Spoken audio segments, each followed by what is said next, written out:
அதே போல் நீங்கள் இன்றைக்கி திருப்பரங்குன்ற கோயிலாக இருக்கட்டும், திருச்செந்தூர் கோவிலாக இருக்கட்டும், அந்த கோயிலுக்குள்ளே நீங்கள் போய் பாருங்கள். 2 பக்கம் கடைங்க இருக்கும். அந்த 2 பக்கத்தில கடைங்கள பார்த்தோன்னா, பாதி இஸ்லாமியர் கடைங்க தான் இருக்கும். நம்ம ஆளுங்க கடைகளே இருக்காது. இந்துக்கள் கடைகளே இருக்காது. நீங்க போய் பாருங்க. அந்த வளையல் விக்கிற கடையிலேருந்து, பொட்டு விக்கிற கடையிலேருந்து, பூ விக்கிற கடையிலேருந்து எல்லாத்தையுமே நீ அறநிலையத்துறை எப்படி நீ அவங்களுக்கு குடுப்ப? இந்து அறநிலையத்துறைக்கு சொந்தமான அந்த வளாகத்தில இருக்கக்கூடிய கடைகள நீ எப்படி அவங்களுக்கு குடுப்ப? நீங்க எப்படிங்க அவங்களுக்கு குடுப்பீங்க? யார் உங்களுக்கு அதிகாரம் குடுத்தா? இதே ஒரு தர்கால ஒரு இந்துக்கு நீ குடுப்பியா? ஒரு ஒரு ஒரு ஒரு ஒரு ஒரு கடைய ஒரு இந்துக்கு குடுப்பீங்களா நீங்க?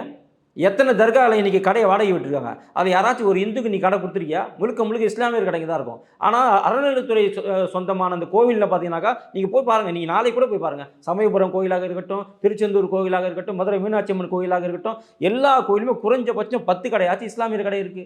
அந்த கடைங்க அனைத்துமே சொந்தம் இந்து அறநிலையத்துறைக்கு. நீ எப்படி வாடகைக்கு குடுக்குற? அடுத்த மதத்துக்கு நீ எப்படி வாடகை குடுக்குற?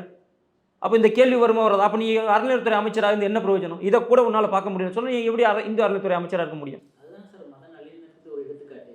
அப்ப மத நல்லிணக்கம்ன்றது எல்லாருக்கும் இருக்கணும்ல. எல்லா மதத்தையும் நீ சமமா பார்க்கணும்ல. நீ புறம்போக்கு இடத்துல இருக்கிற கோயில மட்டும் இடிப்ப. ஆனா புறம்போக்கு இடத்துல இருக்கிற மசூதி இடிக்க மாட்டியா? புறம்போக்கு இடத்துல இருக்கிற சர்ச்சை இடிக்க மாட்டியா? நான் குடுக்கட்டுமா பட்டியலு? சென்னையில சர்ச் இடிச்சதெல்லாம் கேஸ்ல இருக்குதா? இருக்குதான். நான் பட்டியல் குடுக்குறேன். உங்களுக்கு எத்தனை இடத்துல புறம்போக்கு இடத்துல இருக்கு நீ இடிப்பியா? இடிக்கிறதுக்கு ரெடியா இருக்கியா நீ? எத்தனை மசூதி இருக்கு? எத்தனை தர்கா இருக்கு? எத்தனை சர்ச் இருக்குன்னு நான் குடுக்குறேன்.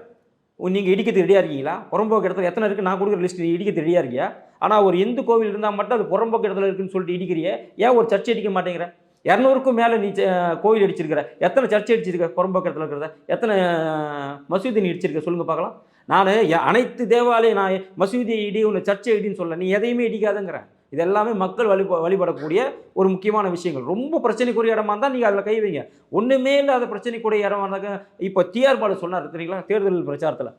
எம்பி எலெக்ஷன் தேர்தல் பிரச்சாரத்தில நான் எத்தனை சரஸ்வதி கோயில் அடிச்சிருக்கேன் தெரியுமா? நான் எத்தனை மாரியம்மன் கோயில் அடிச்சிருக்கேன் தெரியுமா? நான் எத்தனை முருகர் கோயில் அடிச்சிருக்கேன் தெரியுமா? இதெல்லாம் பெருமையா? இதெல்லாம் பெருமையான்னு கேட்குறேன். ஏன் உன் வாயால நான் எத்தனை மசூதி அடிச்சிருக்கேன் தெரியுமா? நான் எத்தனை சர்ச்சை அடிச்சிருக்கேன் தெரியுமா? உன்னால சொல்ல முடியுமா? சொன்னா அடுத்த நாள் நீ வீட்ல இருக்க மாட்ட.